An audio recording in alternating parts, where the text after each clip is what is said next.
off the Monday with some discussion, some of my thoughts and views about the recent tragedy that has been occurring. Well, that occurred and I guess has been occurring with the protests. I'm not really sure if there are any. From what I understand, most of the protests have been pretty peaceful, because fairly peaceful, as peaceful as we want them to be, or we're able to accept them to be, right? Or whatever. I can't talk, but yet I run a podcast. I don't know what my problem is, but yeah, from what I've heard, there hasn't been anything crazy happening with these protests. I mean, it's the winter, right? I'll be honest, I was even shocked that, like, I knew some people who were at that protest, and I was shocked that they even went. Like, look, you can say whatever you want about, like, what happened to George Floyd or, like, any other thing that was a big protest, right? But to go out in the middle of winter and go protest, like, you must really care. So I guess, I mean, as stupid as I think protesting is ultimately, I guess kudos to you for actually,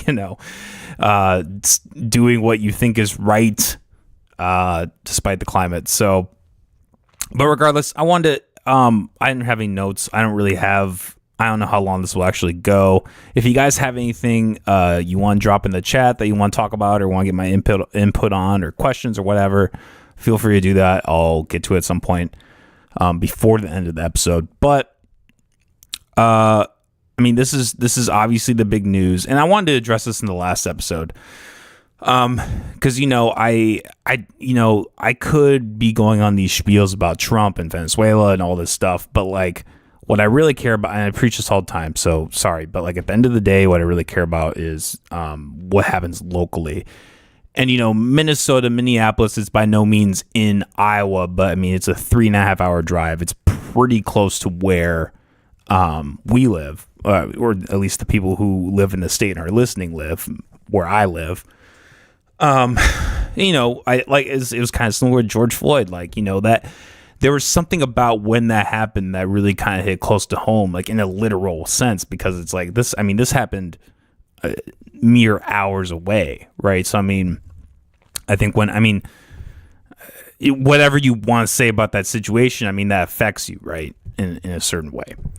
So, anyways, and I think this Renee, I mean, not to compare those are two completely different situations. I mean, for sure, I'm not going to deny that. But I mean, it's still tragic. It's still awful what happened, right? And just as awful as what happened has been the reaction of this. I think it's really like a chicken and the egg conundrum, right? Because you could point to the reason why there's all this just callousness and unable to acknowledge that the police the ICE agents really fucked up in this situation. And I think a lot of that stems from this fury from what happened to Charlie Kirk, right? Because, I mean, when Charlie Kirk was shot, I mean, there's literally a video of a guy moments after he shot cheering, saying, "Hell yeah, that Charlie Kirk got shot." And it's an abhorrent thing to just like I can't imagine the mentality of these people where they can see something like that happen and their first instinct is like cheering. I don't know what conditions of their upbringing or whatnot, like, or their psychology leads someone to, believe that, right? Or to, look at that and think, oh, this is a good thing. But, I think it's understandable when you have, and not that that's understandable, but it's understandable for people to look at something like that, and then when something like Renee Good happens, be like, okay, I'm going to channel this same energy because fuck the left or whatever, right? And I think the differentiation between, like, people who are reactionary and, like, regular normal people is that they can look at both of these things and be like, yeah, they're both bad, right? Like, it's bad when black people get shot by cops and lynched. It's bad when it happens to white people. It's bad when it happens to white women. Like, any demographic, when there's a force that comes in and takes somebody's life, that's bad. And, whatever justification you can make, like, whatever, like, technicalities of, like, oh, hey, whatever, there's no space to, like, revel in that death. Like, that's the line, right? Like, if you want to say this is bad what happened, but I'm going to give my 3-5 justifications as to why the cop did what he did, fine. But, you know, unlike, you know, like the days of Rodney King or, well, I mean, I guess that was recorded as well. But, like, you know, as opposed to like what it was 20, 30 years ago, we have the age of the internet. We have the age of social media. We have the age of, you know, there were multiple different angles of this thing happening. So if you're going to take, like, these people, you know, I just watched this or just listened to this Nick Shirley interview on Modern Wisdom. And I guess just to talk about him a little bit off the bat, like, I think he, in a sense, is very similar to like the Matt Walsh phenomenon, where you have someone who discovers, I mean, Matt Walsh didn't even really discover this, but he really was the one who had the balls to put to the forefront, right? To be like this whole, like, you know, trans women are saying that they're biological women, and that's just, you know, that just doesn't make sense. And then people, you know, he had the balls to come out and, you know, talk about that. And, you know, maybe he's just one of those people that would have done that anyways, but whatever. I mean, he was the one who really put that to the forefront. But you know, that doesn't make him an expert on anything else, right? I mean, it doesn't really even make him an expert in that issue. But I mean, I said this a couple episodes ago, like for the anti-Semitic live stream or tier list live stream, just because someone is good on this one thing doesn't mean that all their takes are good, right? And in the case of like Matt Walsh, most of his takes are just awful. I mean, I think all you have to do is look at how he views, like, you know, homosexuality, and you're like, yeah, this guy's way on the, like, there's the right, and then he's like way on the other end of it, right? Like, that's the whole Catholic thing, but whatever. And you know, I think Nick Shirley in a way is very similar. How he views, he was very good on this whole thing with the Somalian scandals, with all these daycares and whatnot. Like, he's been very good on that. I guess he has a part 2 coming out where he's focusing more on the transportation stuff. And, you know, I think in terms of his, you know, journalism, like, good for him. I think he should be able to do that, and I look forward to that. But it seems like when it comes to like his politics and his political rhetoric, it's right in line with the Trump MAGA coalition. Like, and look, in the case of like this Renee Good shooting, in this, I mean, I wanted to pull up the clip, but I don't want to deal with copyrights or whatever. But in this clip, he makes this point of view where it's like, you know, she was driving at the cop, and so he had the right to defend himself. And this is something that like a lot of pro-cop people will argue, right? I mean, look, I think the easiest way to debunk that is, well, why was the cop there in the first place? And I mean, this wasn't even a cop. This was an ICE agent. I should be specific on that. But like, why was he there in the first place? And, you know, really, he shouldn't have been there in the first place, in my opinion. I've said this, like I said this in the last episode, I think there's a huge difference between closing the border and then retroactively going into the country and taking people out. And the fact is, there's no good way to do this. There's no precise way to do this. Like, you're not going to go into a house and have like a list of like, okay, you're illegal, you're not illegal. We'll take you to, like, they don't do that. What they do is they look at a house and they're like, okay, this house is illegal people. Let's take all these illegal people, we'll throw them in the truck, and then they'll deal with it later, right? Like, it's, you know, and they're not even like deporting these people. They're just detaining them. So it's like, okay, like it's not what they sell it as being, right? Like, if it actually worked the way that they sell it to work, I could kind of wrap my head around that a little more. But the fact is, it never plays out how people sell it to you as being able to play out, right? And this Renee Good situation is a classic example of that. I called on the last podcast. I was like, you know, maybe not this situation necessarily, but like I had a feeling that like when your response is just to send, you know, a pseudo military into a neighborhood and be like, okay, we're just gonna round people up, like that's gonna disrupt things, right? And look, like Renee Good probably wasn't someone who, like, from what I can understand, probably wasn't someone who was in support of ICE. A lot of people in that area aren't in support of ICE.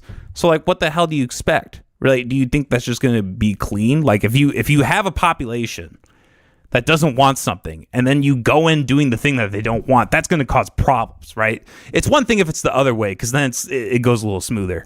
Even if there's like a smaller population that disagree, like, you know, I don't think this would play out in the same way as it would play out in Des Moines or like any of the other smaller cities, right? Or especially like the rural areas. Like, it's just completely different.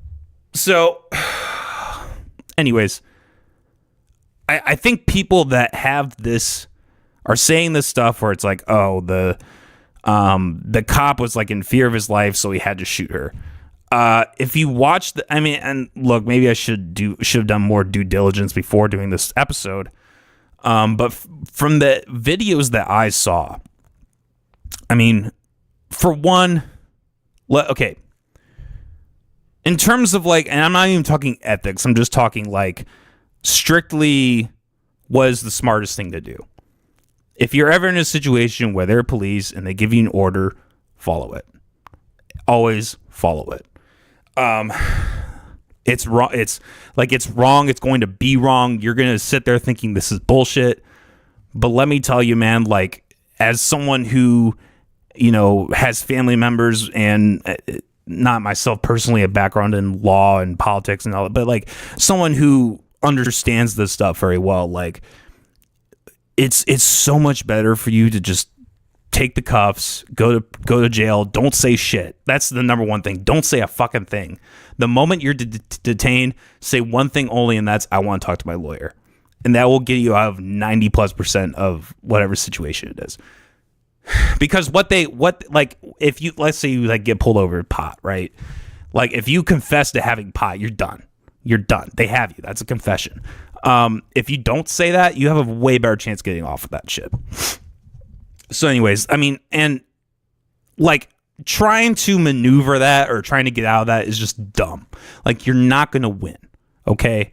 I mean, regardless of what is right and wrong, I think the most important thing for people to do is to protect themselves and protect their livelihoods, because, look, you being dead and having family members mourn you, like, that is so much worse than whatever quote unquote win you're going to get for your cause, right? And the fact is, like, it's not going to happen. This Renee Good's being shot is not going to change what happens with ICE or DHS, at least in Trump's administration, but probably going forward as well. Like, these things aren't going to stop because she died, okay? And that's what I just say about protesting. Like, I mean, first, at the end of the day, just be careful. With all these situations, just be careful. Like, none of these things are worth losing your life over, okay? And that's me as the anarchist who's super against the state. Like, if I got in a situation where I was arrested, I would comply 100%, because I know I'm gonna have a way better chance fighting that in court with a lawyer present and whatever than I'm going to have battling a cop or whatever, right? So anyways, so yes, she probably should have, like, the moment he told her, like, I don't even know if he told her he's being detained, but like, she's in that situation, she should have, you know, just cooperated. That would have been the smartest thing to do. However, I think the distinction that people, and this is like where the pro-cop angle just kind of not even backfires, but just goes way off the tracks, is like, that's the end point for a lot of those people who are in the pro-cop camp, right? They'll be like, oh, she didn't follow orders, so then what's he supposed to do? Blah, blah, blah, blah, blah, right? And the fact is, there's a whole moral issue that goes way beyond procedures and what have you, especially with the state. Okay, let's take two scenarios. Let's take this fantasy scenario that people on the right and people who are pro-cop have been taking with this, which is, oh, this Renee Good person was driving at the cop and putting his life in danger, so he had nothing else to do besides shoot. Let's say that's true. It's not true. You watch the footage and it's clearly not true, but let's just say that's true. I find it hard to believe that his last resort was to give her 3 bullets in the head. And I mean, if you look at how he shot her from the side. So if he shot her through the front windshield, you could maybe have more of an argument for that. But like the fact that like he shot her in the rear window like that, like through the window, the side window, that debunks that whole thing instantly. So I think people on the right who are saying these things, I think they're doing exactly what they've criticized the left for doing, which is just not looking at facts, looking at a narrative and be like, okay, that's what I'm going to stick with. It's the narrative, right? But anyways, let's just say that's the case, right? Let's say that like she was charging right at him, and he's he was in a situation where he had to defend himself. I have a hard time believing, I mean, and maybe some of this comes down to training, that's also an argument, but I mean, that regardless, we're still human beings, we're still people who are supposed to act morally, and when you don't do that, that's a problem. And I don't believe that there's any way he could have ducked out of the way, or you could even do the roll, right? You can even jump on the windshield and roll over. Like, yeah, you're going to get injured at the end of that, but like that's a lot different than being charged at with a gun or a knife. Yeah, I know you can consider a vehicle a weapon, but like it's just not the same. And so, I mean, I guess that's my thoughts on that if that had been the scenario. I don't think it makes sense for him, his first reaction, to shoot her 3 times in the head. I just don't believe that. And now, okay, so now let's take apart what actually happened, which is this woman who, yes, a smart person probably would have just, taken the whatever and de-escalate the situation and just like, taken the car out of the ignition and just said, okay, I'm hands up, whatever, right? But when you look at the video, first of all, she's turning in the opposite way of the cop. So she's clearly trying to leave the scene, which, I mean, honestly, like in a regular situation, like if it was like gangs or like if it was just someone who was like, 2 people are in a fight and then you are trying to get involved and then it escalates, like, I'm getting the fuck out of here. Like that's a fair reaction, right? In terms of like a moral people to people sense. So I mean, so that's what she did. I mean, that's clearly what she was doing from the video. She was trying to turn away, and then as she's turning away, the cop points the gun at her, shoots her 3 times in the head, and then she drives off and hits a car because it's like in the movies, right, where like you get hit in the head and then you slump over and then the car just goes. Not to like that wasn't to try and make fun of her, but it means that's just what happens. And right after he calls her a fucking bitch. If that had happened in any other context, these people who are like on the pro cop side, who are literally just not even looking at reality at this point, if that had happened in any other context, let's say it was a black person doing this to a white woman, right? Like, let's say instead of the cop shooting him, it was a black guy who was trying to rob her or something. Maybe not even trying to rob her. He was just mad. Whatever the situation is, if there's footage of him shooting her 3 times as she drives away and calls her a fucking bitch, people would like all these same people who are cheering on this cop, they would be fucking pissed. They would turn on a dime, right? But I mean, this is just why I say at the end of the day, like, people are just fucking retarded. I don't know how you can look, like, I don't even want to play it, but like, I don't even know how people can look at this footage and just be like, yeah, no, that's fine.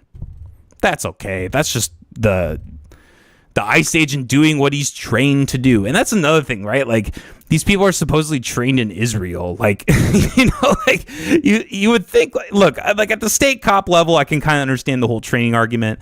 When it's like the federal government, you would hope, you'd be like, God, like where most of our tax dollars go, like you would hope that they would be on point, right?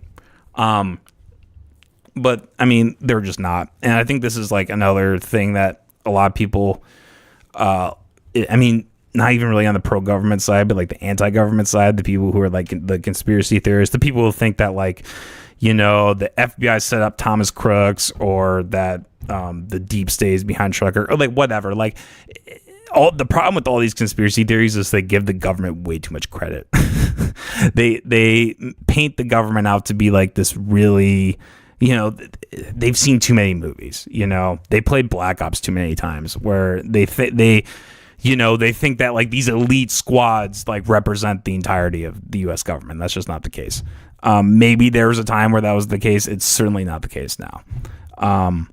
Any interaction I've ever had with someone who's like a government employee or like a cop, like they've just never struck me as like being the brightest of the bunch. You know, these are the people who got C's and D's in class and F's in a lot of cases, and they didn't know what to do with their life, and they chose the easiest thing that they could do, which is be a cop and wield a gun. And, you know, then obviously that attracts people who are power hungry and, you know, get satisfaction out of doing that diligence.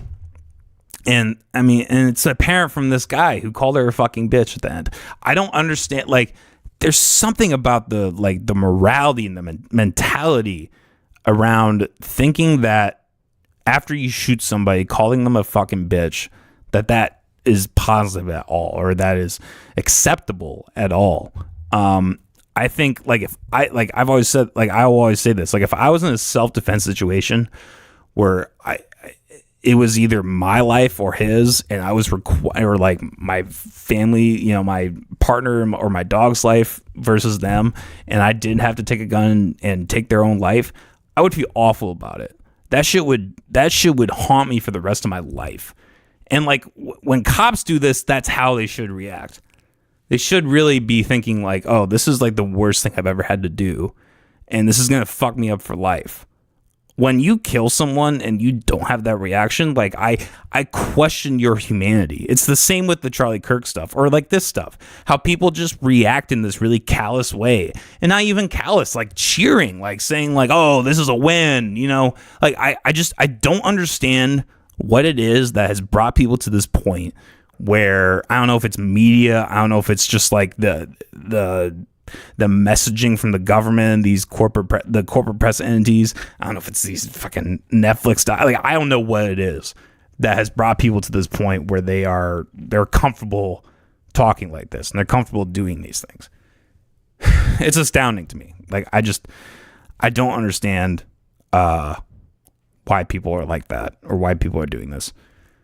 I don't really have anything else to say on that. I just think it's abhorrent.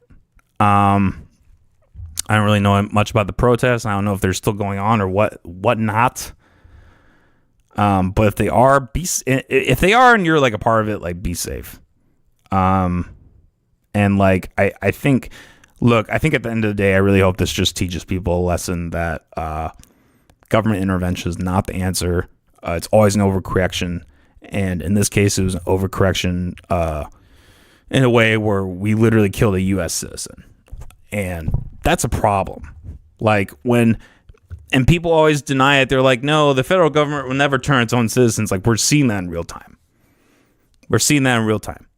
These ICE is the mob. ICE is not America. ICE is not equivalent to the citizens of America, right? Like, we are people, they're the mob. And when you're in that power dynamic, you don't give a fuck. This cop did not give a fuck that he shot a U.S. citizen. You know why? Because he's probably, you know, like with a lot of people in the police force, they're probably wired a certain way politically, and they see someone else on the other side politically as the enemy. And then they do what they think is the best thing to do in that situation, which is just awful. And I think people at the end of the day, they should just look at people on the other side. They shouldn't look at them as the enemy. They should look at them as someone who, you know, they had a different set of experiences. They had a different set of, you know, choices in front of them. And that's how people are shaped. They're shaped by their choices. They're shaped by their life. And, you know, you have to have some kind of sympathy for that. Basically, you have to be able to put yourself in someone's shoes. Like, let's say you're like on the right or the left. I really think if you're going to take either of those positions, which I don't by any means, but if you were to put yourself in one of those boxes, you should really do everything you can to understand why the other side. Who am I talking to? I don't know. Fuck you. I guess you, asshole.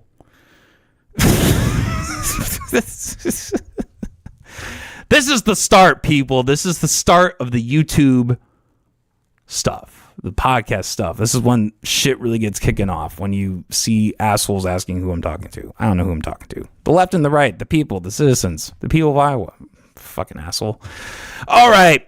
That's it for today, guys. I think we'll wrap on that. Yeah, I'm sorry this was kind of a shorter episode, but I didn't really have a lot to talk about, honestly, besides this. We will be doing, tomorrow we're going to be dropping an episode with my good friend and honestly family member, David Mauricia. You know, me and him, we try to get on at least once a year and just talk politics, and we did kind of a whole deep dive on the state of the world and what it was like in 2025.